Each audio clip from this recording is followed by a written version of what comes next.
మంగళవారం నాడు అమరావతి అసెంబ్లీలో ఆసక్తికర సన్నివేశం చోటు చేసుకుంది. ప్రతిపక్ష పార్టీ ఎమ్మెల్యేలు, అధికార పార్టీకి సంబంధించిన మంత్రులు, ఎమ్మెల్యేల కార్యాలయాలకు వెళ్లడం పరిపాటి. తమ నియోజకవర్గ అభివృద్ధికి సంబంధించి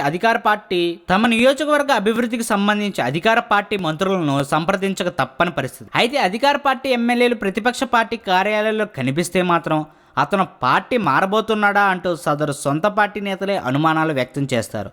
అందుకే సాధారణంగా అధికార పార్టీ ఎమ్మెల్యేలు క్యాజువల్గా కూడా ప్రతిపక్ష పార్టీల కార్యాలయాలకు వెళ్ళడానికి ఆసక్తి చూపించరు.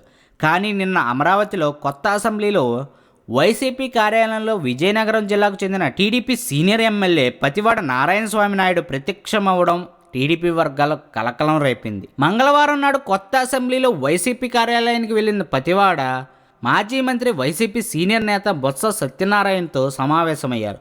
అయితే తాను వైసీపీ ఆఫీస్కు వెళ్లడం వెనుక రాజకీయ కారణాలేమీ లేవని, కేవలం వ్యక్తిగతంగా వైసీపీ కార్యాలయం చూసేందుకు మాత్రం వచ్చానని స్వామి చెప్పుకొచ్చారు. విజయనగరంలో బొత్సతో పతివాడ నారాయణ